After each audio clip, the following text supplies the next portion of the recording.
আমার ভাই আমাকে নিয়ে শাশুড় বাড়িতে আসার পর থেকে আমাকে নিয়ে বিভিন্ন স্বামী ব্যবসা করাইছে, আমাকে নিয়ে বিভিন্ন আকার বিভিন্ন রকম আমার কলা কৌশল, আমার জায়গা জমি উনি কিছু কেটে দেয় না।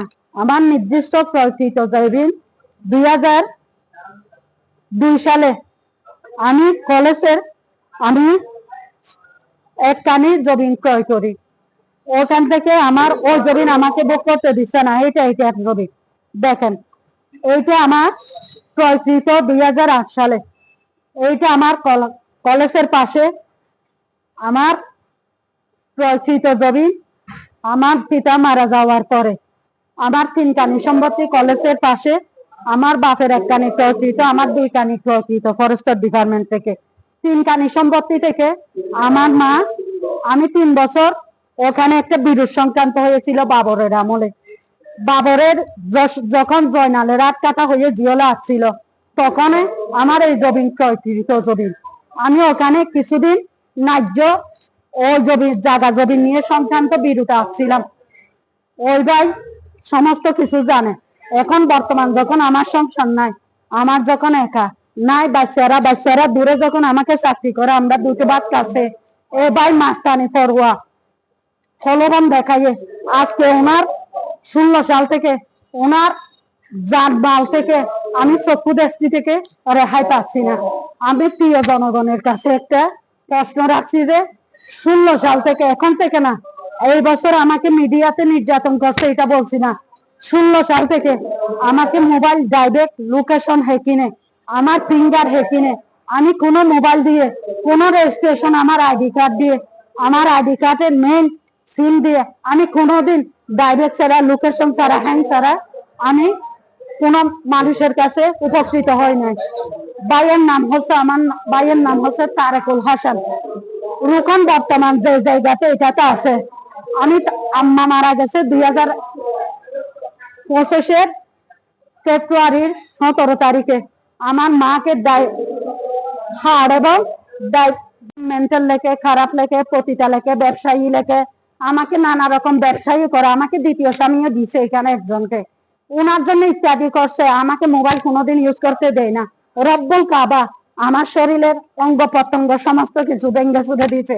আমার যদি জন্ম থেকে এই পর্যন্ত যদি আমি কোনোদিন চেহারা খুলে একটা স্টাডি অবস্থাতে যদি দুষ্কৃতি করতাম, মনকে বোঝাতে পারতাম, আমি সরকারের কাছে আবেদন করছি যে আমার সবকিছু প্রমাণ এখানে আছে। দেখেন আমাকে কি পর্যন্ত অত্যাচার করছে। এখানে ইউনো স্যার রেড টিন্ডার গিয়ে আমাকে জায়গা বুঝাই দিছে, প্রশাসন আমাকে জায়গা বুঝাই দিছে, ওনার দালালদের দ্বারা, ওনার ধন সৃষ্টি দ্বারা হয়েছে।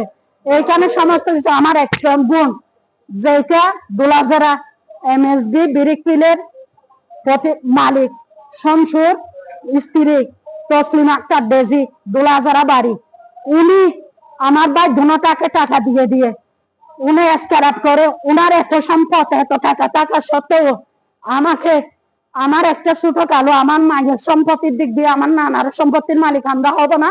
এইখানে আমার জোর প্রতিবাদ করছি কখন, এই যে আমি জানুয়ারির 11 তারিখে 25 এই কালো কক্সবাজার থেকে আর খালাম্মা সহ জয়েন হয়ে, আমার বোন সহ জয়েন হয়ে, আমার ভাই দুটাকে এক করে তারা আমাকে ন্যায্যকৃত ঘর থেকে বের করে দিয়ে পারতেছি না। আমি ফুরকানের কাছে বিচারক চাই, ওনাকে আমি ফুরকানকে বিচারক চাই। তোর বাপ তো আমাকে বিয়ে করাইছিল, আমার কোনো দোষ নাই, আমি তোর বিচার চাই। আমি কক্সবাজার অবস্থায় আমি গিয়ে প্রশাসনের কাছে আমি স্যার ওসি স্যারকে বলতে চাই আমি কক্সবাজারে কোর্টে আছি। আজকে দেখতেছি আমাকে লাশ করে ফেরত যাচ্ছে, আজকে আমাকে লাশ করার জন্য চালা যাচ্ছে। আমাকে আজকে কেন লোকজন আমার পিছনে আমাকে হত্যার হুমকি দেখছে। আমার কি দুঃখ, পরিবারে আমার বিয়ে হয়, ওখানে আমার 2 সন্তান 1 মেয়ে জন্মগ্রহণ করে। বর্তমান আমার 2 ছেলে সিটান বাসকালে হার্ডওয়্যার অফিসে চাকরিরত, এবং প্রথমটা BBA থার্ড ইয়ারের ফাইনাল পরীক্ষার্থী, এবং দ্বিতীয়টা ইন্টার সেকেন্ড ইয়ারের ফাইনাল পরীক্ষার্থী, এবং আমার ছোটটা ইন্টার ফার্স্ট ইয়ারের ফাইনাল পরীক্ষার্থী।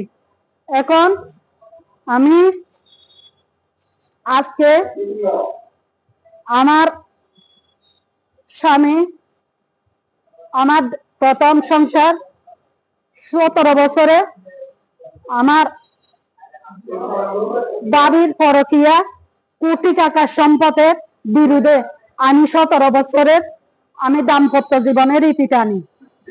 এর পরবর্তীতে আমার পিতা মাতার বাসায় এসে আমার পিতা 2001 সালে মৃত্যুবরণ করছে। আমার পিতা হচ্ছে আলহাজ মাওলানা হাফেজ শফিউল আলমের আমি তৃতীয় কন্যা। আমি মাদ্রাসায় লেখাপড়া করতো। আমরা 4 বোন 2 ভাই।